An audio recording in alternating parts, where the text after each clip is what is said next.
Welcome back, my friends. Ollie here. It's the outsider's perspective. And I have another loaf of bread for you. Today's loaf comes to us from the Kena Upanishad. One who thinks he knows does not know. One who knows he does not know, knows. Now, the Upanishads are a series of ancient Indian spiritual scriptures. I guess sort of analogous to the West's Old Testament. Now, the Indian religions are far different from the Western ones, so that's not a really perfect analogy. It's just to show you in the grand scheme of things where the Upanishads sit. One who thinks he knows does not know. The moment you're certain, you're the most wrong you can be. No one is as wrong as the person who has all the answers. These are all sort of proverbs and expressions of the same idea. One who knows he does not know, knows. So that's the person who has a little bit of knowledge because they know that they don't know anything. It's so hard to wrap your head around that when you really try to.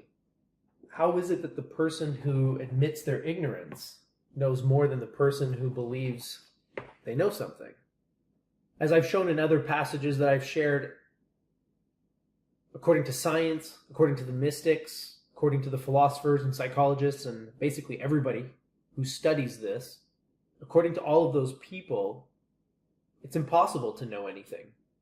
The scientists tell us that what you experience isn't reality, but your body and your mind's interpretation of it. And thanks to science, we've been able to create implements and devise clever ways to prove that there's a whole lot more to the universe than what we experience and what we perceive. So this is almost undeniable. It's also undeniable that I can't ever experience anything beyond my subjective experience of this world.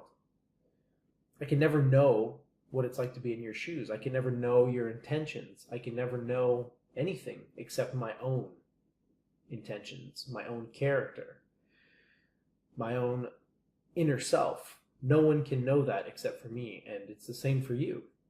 So everything out there that you think you know, there's no way to prove it. So the thing that turns you around and sends you looking into yourself is this sudden realization. If you can't be certain of anything out there, if nothing out there brings you lasting happiness and fulfillment, if everything out there is temporary and always changing, and then I find out that it's just really a model concocted by my brain and my nervous system, then all of a sudden you realize that the only access to reality is actually within yourself.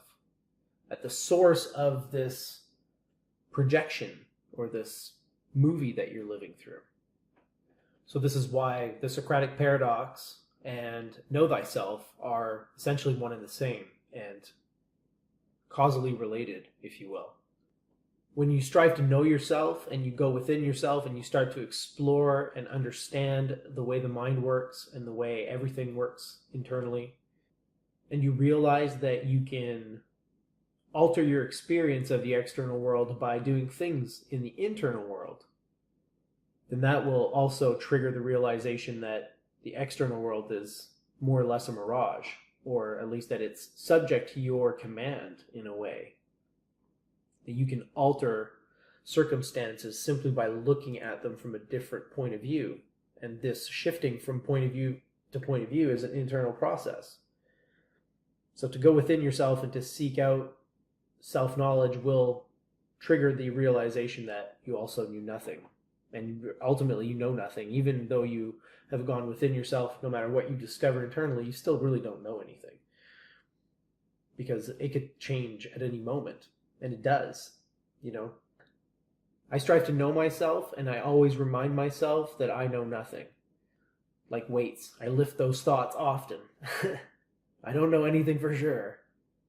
Just try to know yourself from moment to moment.